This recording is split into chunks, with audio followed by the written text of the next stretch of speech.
হে দেবী, তুমি সকল সিদ্ধির আধার।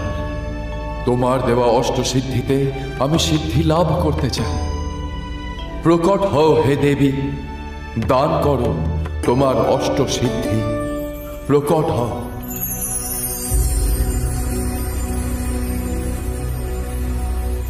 ध्यायेत् देवीं सिद्धिदात्रीं प्रफुल्लकमलप्रभां नानालङ्कारसुभगां रक्ताम्बरधरां शुभां। সদা সিদ্ধিদায়ী আমি নাথ, এসেছি তব আহ্বানে।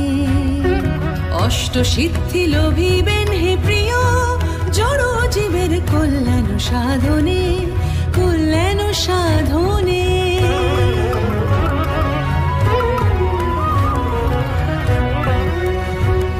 অনুসম সূক্ষ্ম দেহ ধারণ করতে পারবেন, প্রদান করি অনিমা। বিশালকায় প্রকাণ্ড রূপ পাবেন, প্রদান করি মহিমা।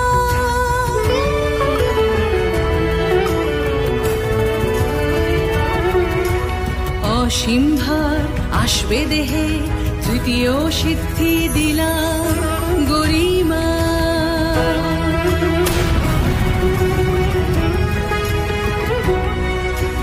লঘু ভার পালক সম হবে দেহ, প্রদান করিল ভীমা।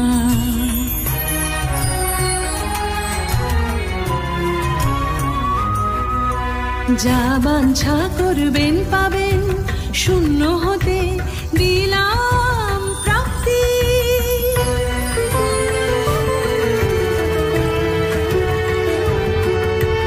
সকল ইচ্ছা পূরণের সর্বত্র গামী হবেন, প্রদান করি প্রকাম্য।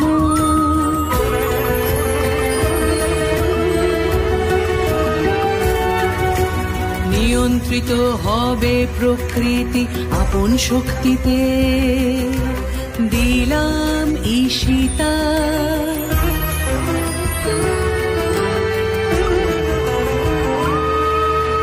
সকল জীবলোক বশ করিতে পারবেন, অন্তিমে দিলাম বশিতা।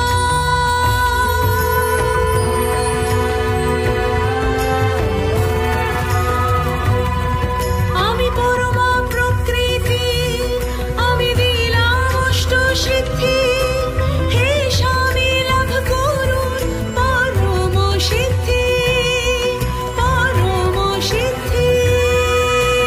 জয় মাতা সিদ্ধিদাত্রীর জয়, জয় মাতা সিদ্ধিদাত্রীর জয়, জয় দেবাদিদেব মহাদেবের জয়।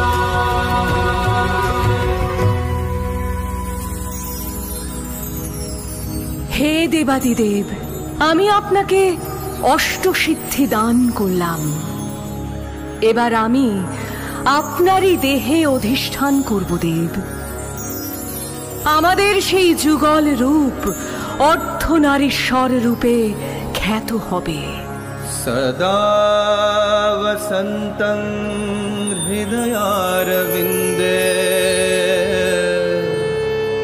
भवं भवानी सहितं नमामि। দেবী সিদ্ধিদাত্রী মোক্ষদা, অর্থাৎ তিনি মুক্তিদাত্রী।